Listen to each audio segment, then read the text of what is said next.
أعوذ بالله من الشيطان الرجيم. بسم الله الرحمن الرحيم. ومن يطع الله والرسول فأولئك مع الذين أنعم الله عليهم من النبيين والصديقين والشهداء والصالحين وحسن أولئك رفيقا. ذلك الفضل من الله وكفى بالله عليما. يا أيها الذين آمنوا خذوا حذركم فانفروا ثبات أو انفروا جميعا وإن منكم لمن ليبطئن فإن أصابتكم مصيبة قال قد أنعم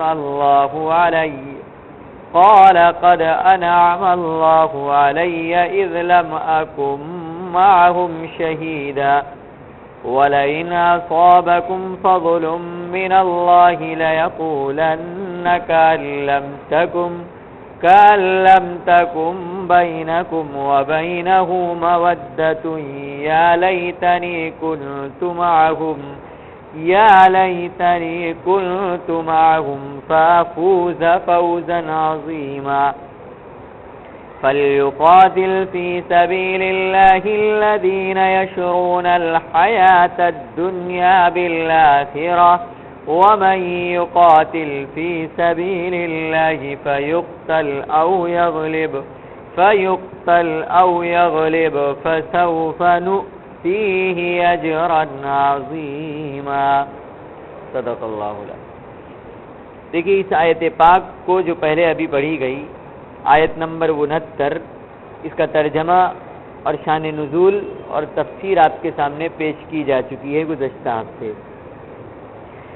بس اس آیت پاک کے اندر ایک بات اور سمجھنے والی ہے کہ اللہ رب العزت نے اس آیت پاک کے اندر جو یہ 4 درجے بیان فرمائے ہیں، انبیاء، صدیقین، شہداء اور صالحین، یہ جو 4 درجے اور 4 طبقات کا تذکرہ فرمایا ہے، تو یہ چاروں درجے ان میں آپس میں فرق کیا ہے، اور کیا یہ چاروں درجے کسی ایک شخص کے اندر جمع بھی ہو سکتے ہیں کیا؟ یہ چیز سمجھنی ہے. حضرات مفسرین نے اس پر بڑی لمبی تفصیل اور بڑی بحثیں کی ہیں. بعض مفسرین یہ فرماتے ہیں کہ اللہ رب العزت نے اس آیت پاک میں جو یہ 4 درجے اور 4 طبقوں کا تذکرہ فرمایا ہے، یہ در حقیقت 4 صفتیں ہیں.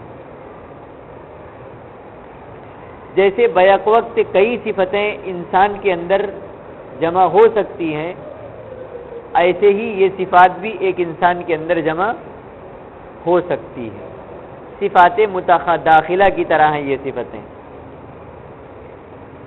خود اللہ رب العزت نے قرآن پاک کے اندر انبیاء علیہ السلام کے بارے میں استعمال فرمایا ہے. حضرت ابراہیم علیہ السلام کے بارے میں ایک آیت ہے، فرمایا انہ کان صدیقا نبیا. صدیقا نبیا، تو یہاں پر حضرت ابراہیم کے لیے نبی کی صفت بھی استعمال ہوئی ہے اور دوسری صفت صدیق بھی استعمال ہوئی. حضرت یحییٰ علیہ السلام کے بارے میں اللہ رب العزت نے فرمایا وَكَهْلًا مِّنَ الصَّالِحِينَ، کہ نبی بھی ہیں اور ساتھ ساتھ ان کے لیے صالحین کی صفت استعمال فرمائی. تو بعض مفسرین یہ فرماتے ہیں کہ یہ صفتیں بیک وقت ایک انسان کے اندر جمع بھی ہو سکتی ہیں. ایک نبی بھی ہو سکتا ہے، صدیق بھی ہو سکتا ہے، وہ صالح بھی ہو سکتا ہے اور شہید بھی ہو سکتا ہے. سمجھ میں آ رہی کہ نہیں آ رہی بات؟ مثلا فرماتے ہیں کہ جیسے محدث، مفسر، فقیہ، مورخ، متکلم، یہ سب علماء کی صفتیں ہیں۔ مفسر کا مطلب قرآن پاک کی تفسیر کا ماہر، محدث کا مطلب حدیث کا ماہر، فقیہ کا مطلب مسائل کا ماہر، متکلم کا مطلب جس کو بولنے پر قدرت حاصل ہو، اور مورخ کا مطلب تاریخ اور ہسٹری کا ماہر۔ تو کوئی عالم ایسا بھی ہو سکتا ہے جو محدث بھی ہو، مفسر بھی ہو، فقیہ بھی ہو، متکلم بھی ہو، مورخ بھی ہو۔ بہت سارے ایسے طبقے میں گزرے ہیں علماء۔ یا جیسے انجینئر ہے، ڈاکٹر ہے، پائلٹ ہے، تو بیک وقت یہ ساری صفتیں کیا ایک شخص کے اندر نہیں جمع ہو سکتی کہ وہ انجینئر بھی ہے، ڈاکٹر بھی ہے اور پائلٹ بھی ہو سکتا ہے۔ فرماتے ہیں جیسے یہ صفات ہیں نا، بیک وقت ایک شخص کے اندر جمع ہو سکتی، یہی حال ان چاروں صفتوں کا بھی ہے کہ چاروں صفتیں بیک وقت یا تین صفتیں بیک وقت ایک شخص کے اندر بھی جمع ہو سکتی ہیں۔ یہ اور بات ہے کہ ہمارے معاشرے کے اندر ایک عرف ہے کہ جس شخص کے اوپر جس صفت کا غلبہ ہوتا ہے اس کو اس درجے میں اور اس صفت میں شامل مانا جاتا ہے۔ جیسے کوئی محدث بھی ہے، مفسر بھی ہے، فقیہ بھی ہے، لیکن اس کا غلبہ زیادہ علم حدیث کے اندر ہے تو اس کو محدث کے نام سے جانا جاتا ہے، اور جب کتابیں لکھی جاتی ہیں طبقات کی تو اس کو محدث میں شامل کیا جاتا ہے۔ یہ ہمارے ایک عرفے کا رواج ہے۔ تو یہ صفتیں بہرحال جمع ہو سکتی ہیں، بعض مفسرین کا یہ کہنا ہے۔ بعض مفسرین فرماتے نہیں، یہ چار طبقے الگ الگ درجے ہیں۔ امام راغب اصفہانی رحمۃ اللہ علیہ نے، اور اسی طریقے سے تفسیر بحر محیط، تفسیر مظہری اور تفسیر ابن کثیر، ان تمام تفسیروں کے اندر بھی یہی بات ہے کہ یہ چار درجے اللہ رب العزت نے اعلیٰ اور ادنا کے اعتبار سے بیان فرمائے ہیں، اور مسلمانوں کو ان چار طبقوں میں تقسیم فرمایا اللہ رب العزت نے ایمان والوں کو۔ کوشش تو یہ کرنا چاہیے کہ آدمی ان میں سے کوشش کر کے کسی نہ کسی درجے کو پہنچ جائے۔ سمجھ میں آ رہی کہ نہیں آ رہی بات؟ لیکن چاروں درجے بیک وقت جمع نہیں ہو سکتے ہیں، بعض کا یہ کہنا ہے، جن میں پہلا درجہ اللہ رب العزت نے انبیاء علیہم الصلاۃ والسلام کا بیان فرمایا ہے۔ اپنی کوشش اور محنت سے بھی اس درجے کو تو کوئی پا ہی نہیں سکتا کہ کوئی نبی بن جائے اپنی محنت اور کوشش سے۔ ہاں، نبیوں کا ساتھ ضرور پا سکتا ہے، یہ صفت نہیں بلکہ یہ درجہ ہے۔ نبیوں کا ساتھ ضرور پا سکتا ہے، معیت ضرور پا سکتا ہے، تو کوشش کرے کہ نبی کا ساتھ پا جائے اپنے علم اور عمل کی جد و جہد کے ذریعے۔ اور انبیاء علیہم الصلاۃ والسلام کی مثال، یہ طبقہ جو بنایا، پہلا درجہ جو بتلایا اللہ نے نبیوں کا، یہ ایسی ہے کہ اللہ کو پہچاننے کے اعتبار سے اللہ نے یہ چار درجے بیان فرمائے۔ سب سے زیادہ اللہ کا قریبی اور اللہ کی پہچان اگر کسی کو ہوتی ہے تو کس کو ہوتی ہے؟ نبی کو ہوتی ہے۔ جیسے ہم کسی شخص کو بہت قریب سے دیکھ رہے ہوتے ہیں، یہی حال نبیوں کا ہوتا ہے اللہ کو دیکھنے کا، اور یہ درجہ دیکھنے کے اعتبار سے اللہ نے معرفت کے اعتبار سے بیان فرمایا ہے۔ دوسرا درجہ اللہ رب العزت نے صدیقین کا بیان فرمایا۔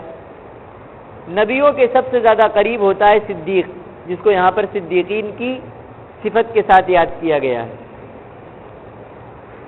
یہ درجہ نبیوں سے سب سے زیادہ قریبی ہوتا ہے۔ جیسے نبی تو کی مثال ایسی کہ کوئی شخص کسی کو قریب سے دیکھ رہا ہو، اور صدیق کی مثال میں فرمایا مفسرین نے کہ صدیق کی مثال یہ سمجھو کہ جیسے کوئی شخص کسی کو دور سے دیکھ رہا ہے۔ سمجھ میں آئی بات؟ حضرت علی رضی اللہ تعالیٰ عنہ سے کسی نے پوچھا کہ کیا آپ نے اللہ کو دیکھا ہے؟ تو کہنے لگے میں کسی کی عبادت کر ہی نہیں سکتا جس کو میں نے دیکھا نہ ہو، کسی ایسی کی عبادت میں کر ہی نہیں سکتا جس کو میں نے دیکھا نہ ہو۔ پھر فرمایا دیکھو، اللہ کو دیکھنا ان آنکھوں سے دنیا کے اندر تو ممکن نہیں ہے، لیکن دل کی آنکھوں سے ضرور میں نے دیکھا ہے۔ سمجھ میں آ رہی کہ نہیں آ رہی بات؟ یہی ہے اللہ کو دور سے دیکھنے کی مثال۔ اور تیسرا طبقہ جو ہے وہ ہے شہداء کا، اللہ کے راستے میں اپنی جان اور مال سب کی قربانی دینے والا۔ فرماتے ہیں اللہ کے پہچان کے اعتبار سے یہ تیسرا درجہ اللہ نے بیان فرمایا۔ جیسے کوئی شخص کسی کو آئینے کے اندر دیکھ لے، تو یہ شہداء کا جو طبقہ اللہ نے بیان فرمایا ہے، یہ مقصود کو دلائل اور جو راستے بتلائے گئے ہیں دیکھنے کے، ان دلیلوں کے ذریعے اللہ کو دیکھتا ہے، اللہ کی معرفت حاصل کرتا ہے۔ جیسے ایک صحابی کا واقعہ ہے، فرماتے تھے کہ میں ایسا محسوس کرتا ہوں جیسے میں اللہ کے عرش کو دیکھ رہا ہوں۔ ایک حدیث پاک میں اللہ نے فرمایا اللہ کی عبادت ایسے کرو جیسے تم اللہ کو دیکھ رہے ہو۔ فَإِن لَّمْ تَكُن تَرَاهُ فَإِنَّهُ يَرَاكَ، اگر تم نہیں اسے دیکھ پا رہے یہ سمجھ لو کہ وہ تمہیں دیکھ رہا ہے۔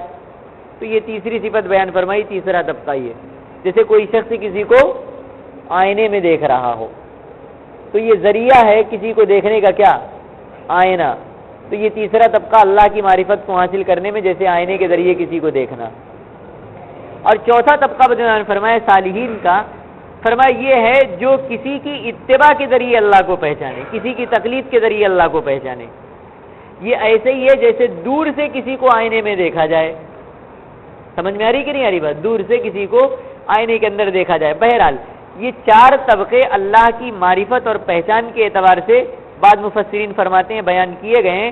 بہرحال اللہ رب العزت سے دعا کرنا چاہیے یہ چاروں صفتیں اور درجے جو اللہ نے بیان فرمائی ہیں چار طبقوں کی، اللہ رب العزت ان کی معیت اور ان کا ساتھ ہمیں نصیب فرما دے۔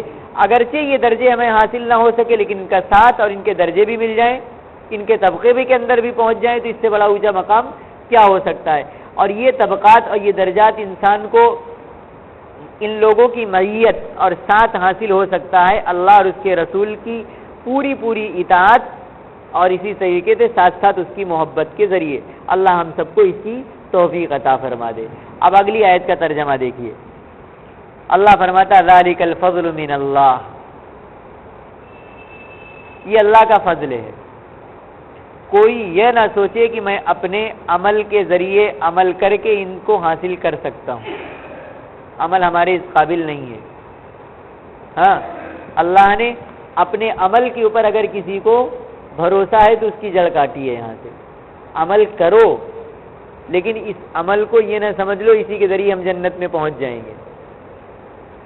عمل کے ساتھ ساتھ اللہ کا فضل بھی شامل حال ہوگا تبھی آپ کو۔ اور دوسری بات، اللہ نے اسی جملے کے اندر ہماری مایوسی کو بھی دور کر دیا کہ واقعتاً اگرچہ ہمارا عمل اس لائق نہیں ہے کہ ہم اس طبقے کو پہنچ جائیں، لیکن اللہ کا فضل شامل حال رہا، اللہ پہنچا دے، تو نامی امیدی کو بھی ختم فرمایا ہے۔ وَكَفَى بِاللَّهِ عَلِيمًا، اور اللہ کافی ہے جاننے کے اعتبار سے۔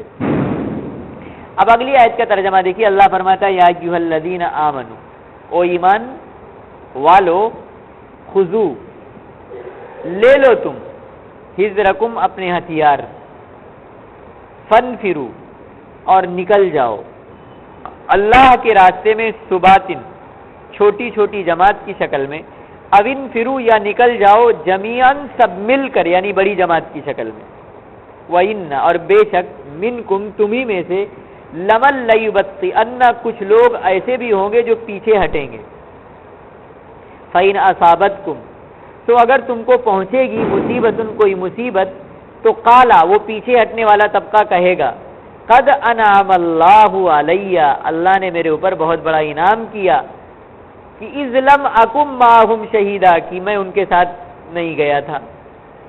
اگر مصیبت پہنچے گی تو یہ دوسرا طبقہ کہے گا اللہ کا کرم ہے کہ میرے اوپر انعام ہے کہ میں گیا نہیں تھا ورنہ میں بھی مارا جاتا، میرے اوپر بھی مصیبت آتی۔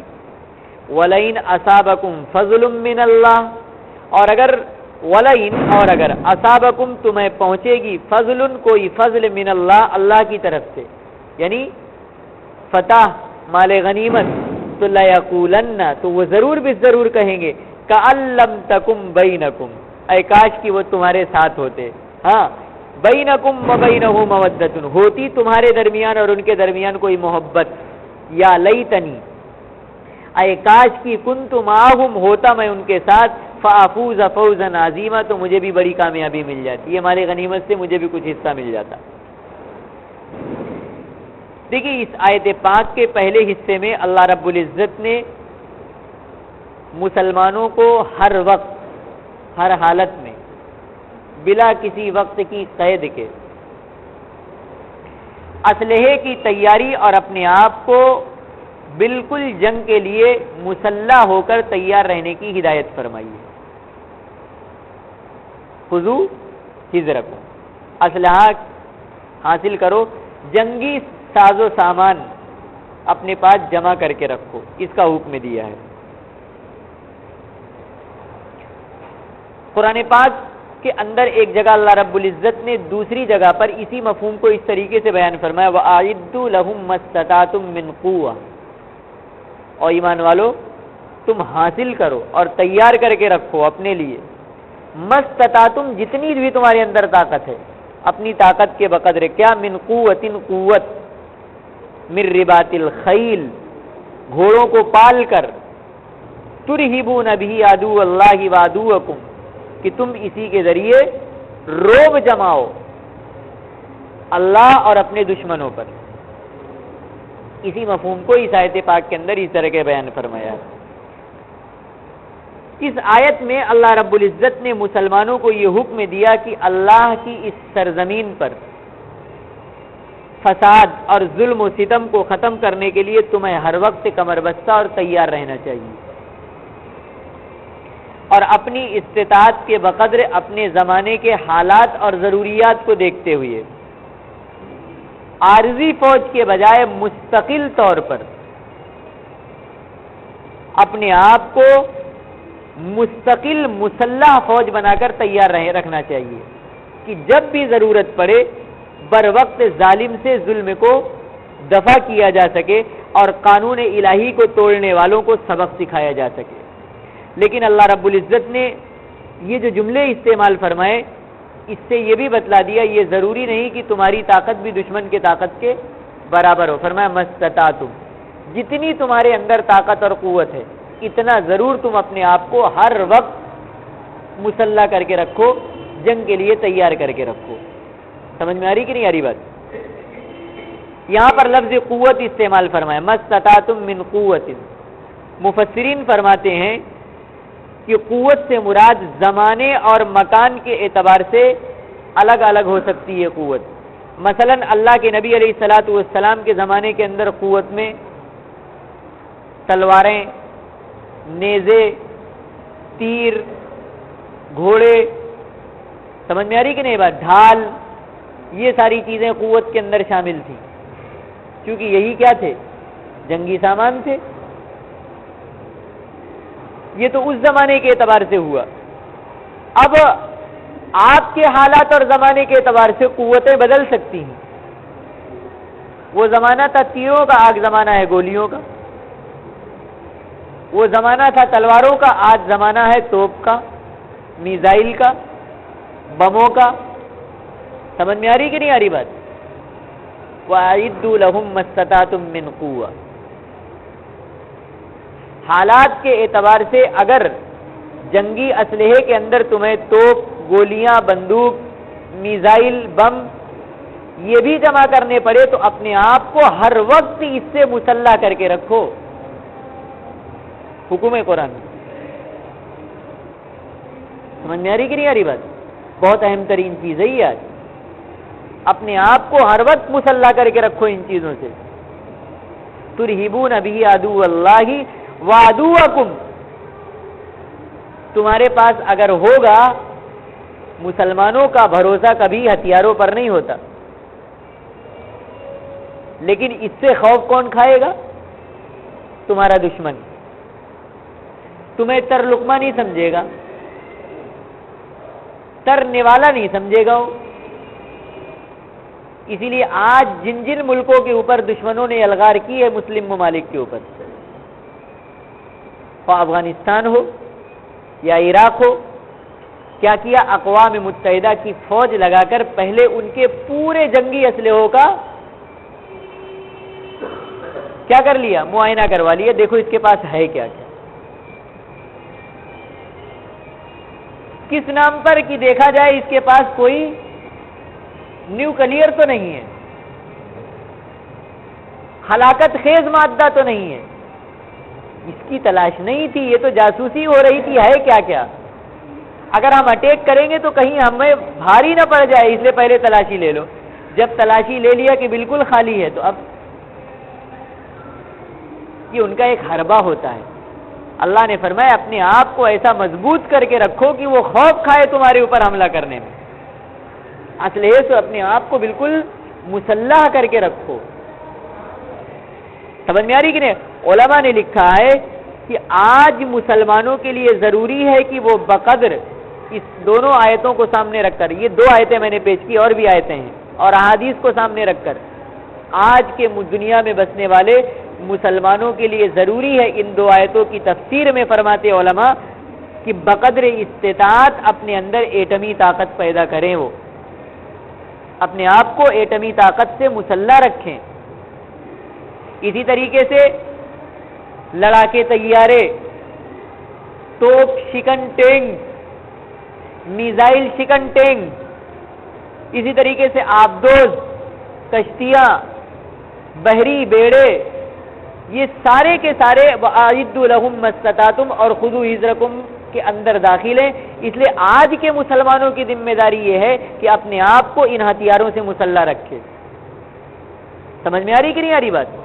وہ لاکھ دستخط کراتے رہیں کہ آپ دستخط کرو CTBT پر کہ ہم ایٹمی طاقت نہیں بنیں گے، کر دو دستخط، کر دو دستخط. یہی کہتا ہے اسلام. نہیں کرنا ہے دستخط. کیوں؟ کون ہوتے ہو تم ہمارے اوپر پابندی لگانے والے کہ ہم ایٹمی طاقت نہیں بن سکتے؟ اور کس نے تم کو اختیار دے دیا کہ تم ایٹمی طاقت بن گئے؟ کہاں سے تمہارے پاس پروانہ آ گیا؟ بالکل قطعاً نہیں قبول کرنا. یہ سمجھ میں آ رہی کہ نہیں آ رہی بات؟ مفسرین فرماتے ہیں اس آیت پاک سے یہ چیز ثابت ہے، ہر مسلمان کی آج کی ذمہ داری ہے یہ. اور فرماتے ہیں کہ اس فن کو حاصل کرنے کے لیے کیا کہ جس سے آپ ایٹمی طاقت بن سکیں، آپ میزائل بنا سکیں، آپ ایٹم بم بنا سکیں، آپ آبدوز کشتیاں بنا سکیں، آپ لڑاکے طیارے بنا سکیں، آپ ٹینک بنا سکیں. ایسا علم یعنی جس سے ان چیزوں کو بنانے کا علم آپ کو آئے، فن آپ کے اندر پیدا ہو. فرمایا اگر آپ اسلام کی سربلندی کے لیے اور بغرض جہاد اس علم کو حاصل کرتے ہیں تو جب تک اس علم کے حاصل کرنے کے اندر راستے میں رہیں گے، اس علم کو حاصل کرتے رہیں گے، آپ کو جہاد کا ثواب ملتا رہے گا. اس نیت سے اپنے بچوں کو یہ تعلیم دو، اپنے آپ کو اس علم کے اندر لگاؤ. اس نیت سے دنیا کمانے کا مقصد نہ ہو. سمجھ میں آ رہی کہ نہیں آ رہی بات؟ مقصد اسلام کی سربلندی اور اعلاء کلمت اللہ کے لیے ہم ان سامانوں کی، ہتھیاروں کی فراہمی کے لیے اس علم کو حاصل کر رہے ہیں. تو فرمایا وَأَعِدُّوا لَهُم مَّا اسْتَطَعْتُمْ کے اندر جہاں ان چیزوں کا حاصل کرنا ضروری، وہیں پر ان چیزوں کو بنانے کی ٹیکنیک، ان چیزوں کو بنانے کا علم حاصل کرنا بھی داخل ہے. سمجھ میں آ رہی کہ نہیں آ رہی بات؟ ہاں. اور اللہ کا فضل ہے، اللہ کا کرم ہے،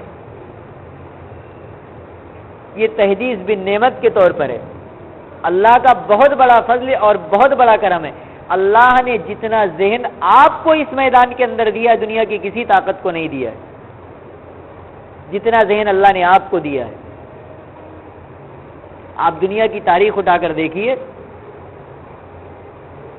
عبد القدیر نامی جو سائنٹسٹ ہے پاکستان کا، کیوں پابندی لگی ہوئی اس کے اوپر؟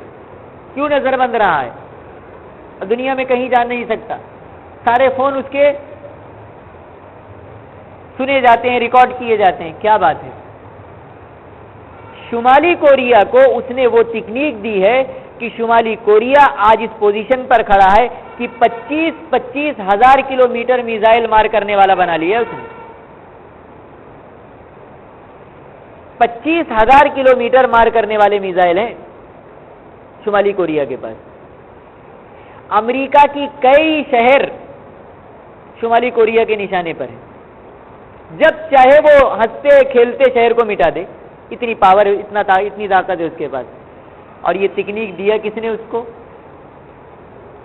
پیسے لگایا انہوں نے، لیکن یہ صلاحیت پیدا کی ہے ان کے اندر عبد القدیر خان. یہ صلاحیت ابھی امریکہ کے اندر پیدا نہیں کہ 25,000 کلومیٹر مار کرنے والا میزائل بنا لے. تو اللہ کا کرم ہے کہ نہیں وہ دماغ آپ کے پاس موجود ہے.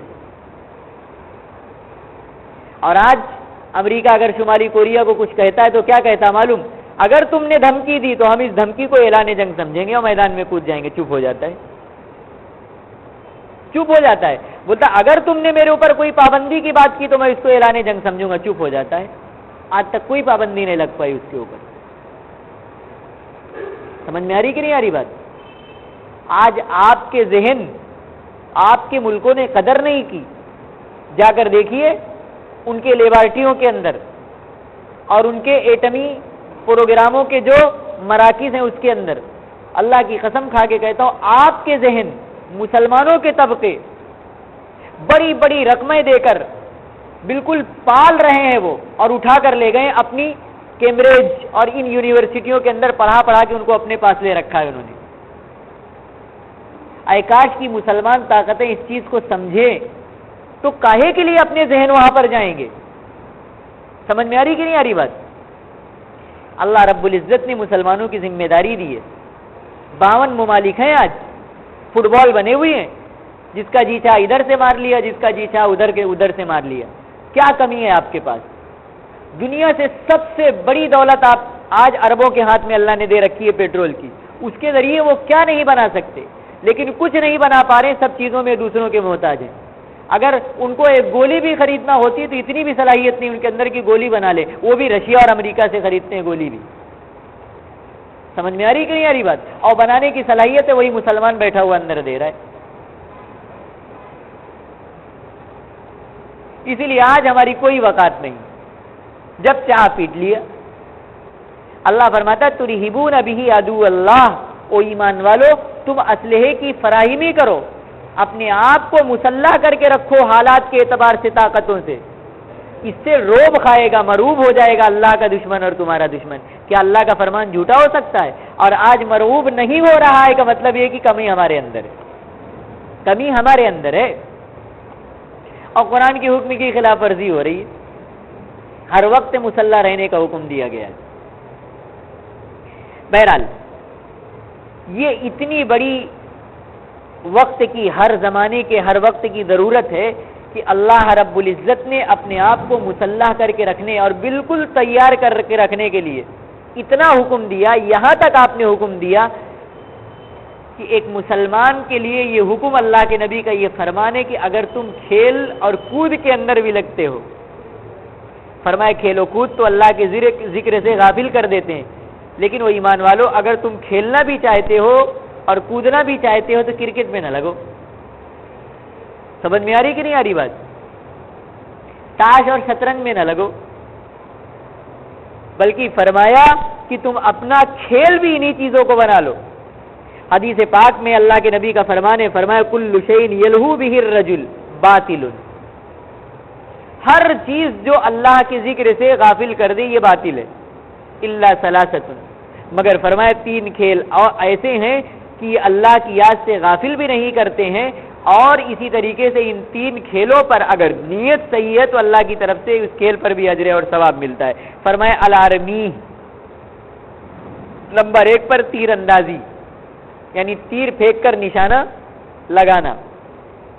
وتادیبہ فرسہ، گھوڑ سواری، شوبازی کے لیے نہیں، مقصد اور نیت صاف ہونی چاہیے. گھوڑ سواری اور گھوڑے کو سدھانا، اس پر بیٹھ کر ٹریننگ حاصل کرنا. وملاعبتہ امرأۃ، اور فرمایا اسی طریقے سے ایک کھیل اللہ کو اور بھی پسند ہے، فرمایا عورت کے ساتھ شوہر کا ہنسی مذاق کر لینا، کھیل کود کر لینا تھوڑا سا. فإنہن من الحق، فرمایا یہ باطل نہیں یہ حق ہے. ترمذی، ابن ماجہ، مسند احمد، ان تمام کے اندر یہ روایت ہے. اسی طریقے سے ایک حدیث پاک میں اللہ کے نبی علیہ الصلوۃ والسلام نے ارشاد فرمایا ما من شیء تحضرہ الملائکۃ من اللہ، کوئی کھیل ایسا نہیں ہے جس میں فرشتے حاضر رہتے ہوں، الا ثلاثۃ، مگر 3 کھیل ایسے ہیں کہ جن کو اگر نیت صحیح کر کے کھیلا جائے تو اس کے ساتھ ساتھ فرشتے حاصل رہتے ہیں، شامل رہتے ہیں اس کے اندر. فرمایا الرجل مع امرأتہ، ایک تو شوہر کا اپنی بیوی کے ساتھ کچھ کھیل کر لینا، وإجراء الخیل، اور گھوڑ سواری، والنزال، اور اسی طریقے سے تیر اندازی۔ بتائیے اس کے اندر ہے کیا؟ یہ گھوڑ سواری ہوتی ہے کیا اس کے اندر؟ یہ تیاری ہے اصل میں۔ فرمایا کہ تم اس کو اپنے کھیل کے اندر شامل کر لو، لیکن نیت صاف رکھو، تمہارا کھیل کا کھیل بھی ہو جائے گا اور تم مسلح کے مسلح رہو گے۔ اس لیے اگر ضرورت دیکھی جائے تو آج تو ضرورت ایسی ہے، بلکہ ہر وقت آج اسرائیل جیسا ایک چھوٹا سا ملک جو یہودی ہے، اسرائیل کے اندر جو یہودی ہے، اس کے لیے لازمی ہے فوجی ٹریننگ حاصل کرنا، لازمی ہے۔ اگر وہ فوجی ٹریننگ حاصل نہیں کرتا تو اسرائیل میں رہ نہیں سکتا۔ دشمن تو اتنا چالاک ہے، دشمن تو اتنا چست ہے، اور ہم آج کتنے سست ہیں وہ دیکھ لو۔ سمجھ میں آ رہی کہ نہیں آ رہی بات؟ ہر اسلامی حکومت کو یہ کام کرنا چاہیے کہ اپنے اندر بسنے والے ہر فرد کو یہ لازم کرے کہ تمہیں یہ ٹریننگ لینا ضروری ہے۔ بات سمجھ میں آ رہی کہ نہیں آ رہی بات؟ اور آج تک افغان کے اوپر کوئی قوت اور طاقت اسی بنا پر نہیں حاصل کر سکا کہ آج جو ہم اپنے بچوں کے ہاتھ میں کرکٹ کے بلے دیتے ہیں اور گیند دیتے ہیں، وہ اپنے بچوں کے ہاتھ میں جب وہ شعور کو پہنچتا ہے تو اپنے بچوں کے ہاتھ میں AK-47 دے دیتے ہیں کھیلنے کے لیے، ڈپلیکیٹ گولیاں ڈال کے دیتے ہیں، لے بیٹا کھیل۔ اس لیے آج تک کوئی ان کے اوپر حکومت نہیں کر سکا۔ سمجھ میں آ رہی کہ نہیں آ رہی بات؟ یہ در حقیقت کھیل نہیں، اللہ کے نبی نے فرمایا کھیل کے اندر بھی اس کو شامل کر لو، کھیل کا کھیل ہو جائے گا اور ٹریننگ کی ٹریننگ تمہاری ہو جائے گی، مسلح رہو گے، تمہارے پاس ہنر رہے گا، جنگ کی ٹریننگ ہے یہ۔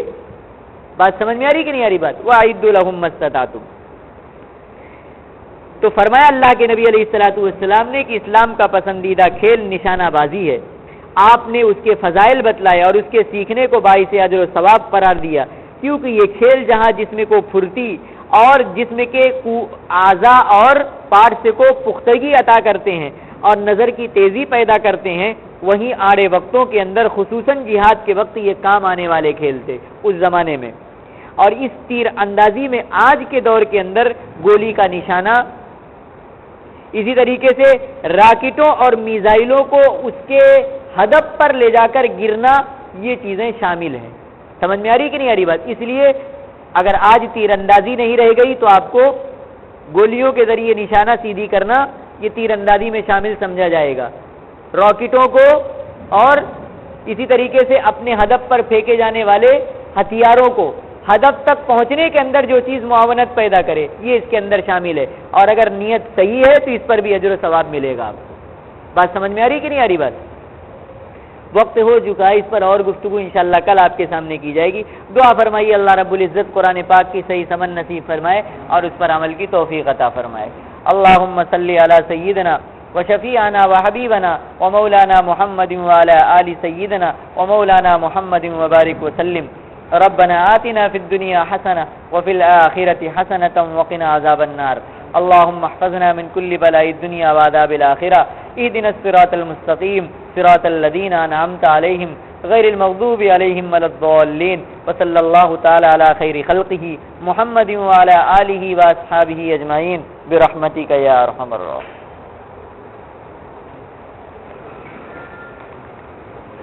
السلام الحمد لله۔